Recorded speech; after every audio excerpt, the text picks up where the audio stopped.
Hello. So good to meet you at our global motivational meeting. We are reading World Scriptures book, This God's Words of Life, that empowers billions of people, families, communities, countries, and the whole world, and will help you to just read them and practice in your daily life. Think about them daily, that God could give you tips for happy life and prosperity. As we're reading this holy book from the beginning, please find all the chapters of our Message to Billion channel. And then now let's see what God prepared for us today. As we are reading about society, let's read further about economic justice. As long as society tolerates great disparities in living standards between rich and poor, it cannot be regarded as a just society. Such disparities weaken the bond of solidarity between citizens and generates class distinctions and their accompanying prejudice. Furthermore, equality of opportunity, equal justice under the law is a fiction in a society where the wealthy have every advantage over the poor. Visionaries of every age have thought for economic democracy to accompany political democracy. Socialism of various stripes have arisen in response to this perennial desire of the original mind. Economic justice begins with the commandment not to steal. Thieves are not only those who steal from other people, but also, and more damagingly, those in position of authority who rob from the public thought. This leads to the question of what is public and what is private. God created the earth with its air, water, and mineral resources, and in biblical Israel, all the land belonged to God, with the people as its stewards. This scriptural viewpoint challenges the capitalists' concept of private property and suggests that a just economic system should involve some notion of shared ownership.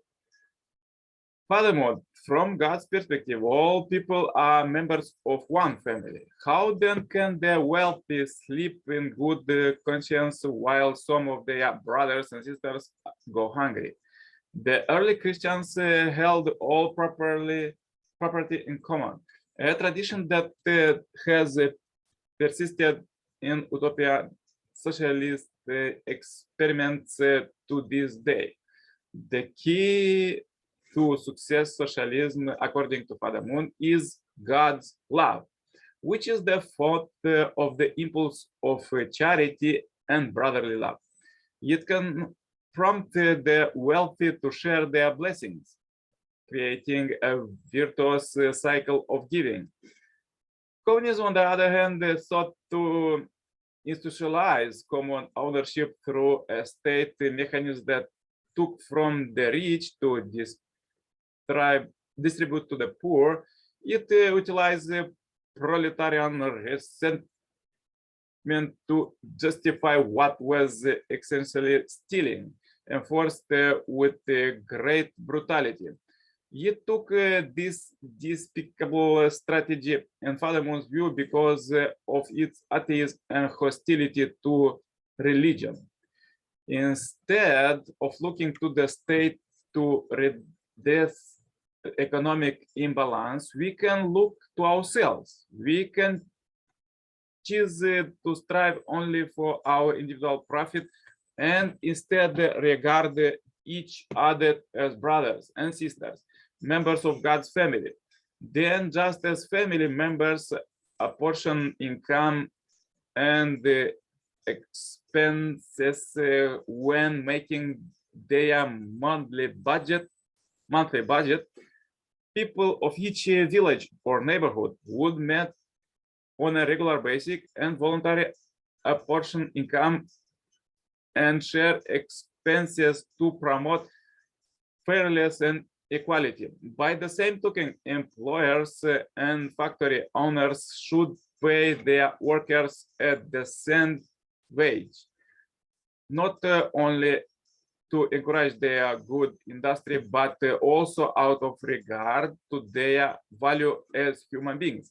Likewise, in the family of nations, wealthy nations would voluntarily offer aid and technological assistance to developing nations, with the goal that all people on the planet would have comparable standards of living. Supporting this, we should promote a culture that honors people more than their charity than for their wealth. Furthermore, envision this as a practical way to achieve economic justice. Stealing and misappropriating public property. First quote, you shall not steal. Another quote, whoever steals what is considered to belong to others, whether it is situated in villages or in the forest, he is to be known as an outcast.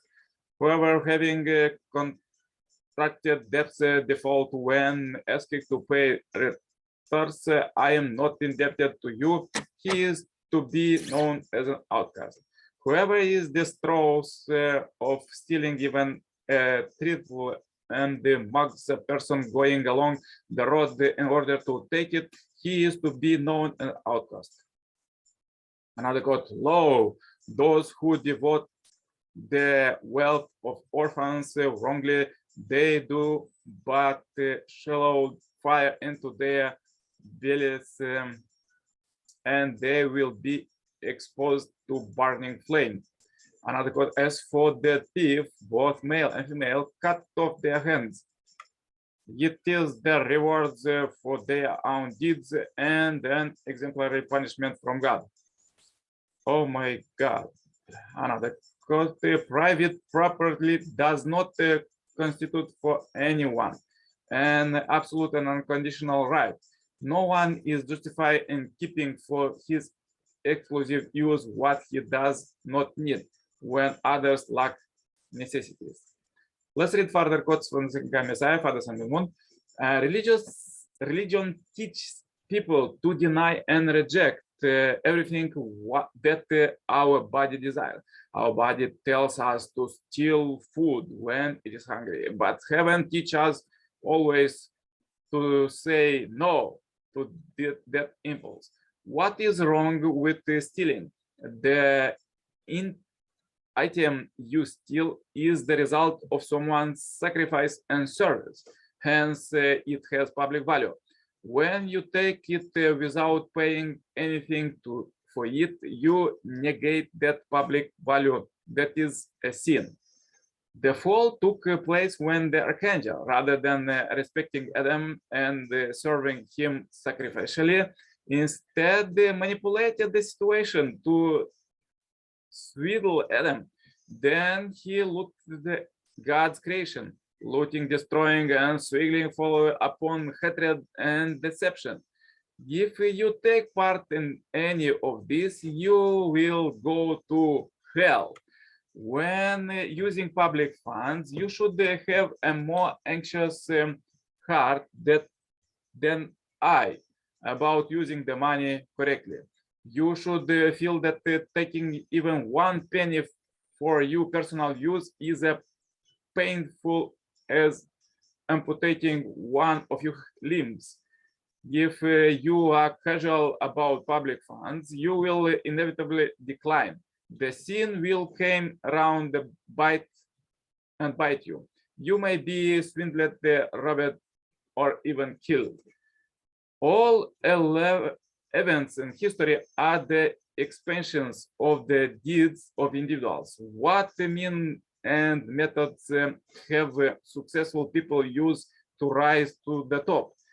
To reach their goal, they take advantage of the other people or embezzle from organizations.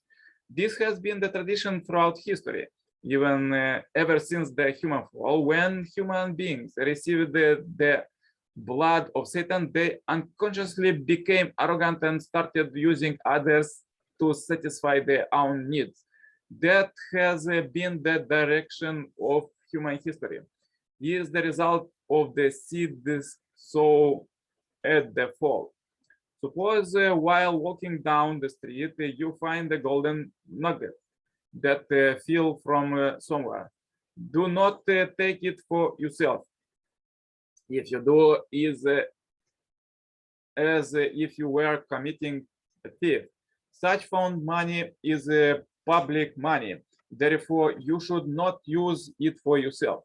Do you understand the meaning of public money? If you make an offering to the church with an ulterior motive, every moon will not accept it, even if you give it to Trumade, seeking to have her influence me.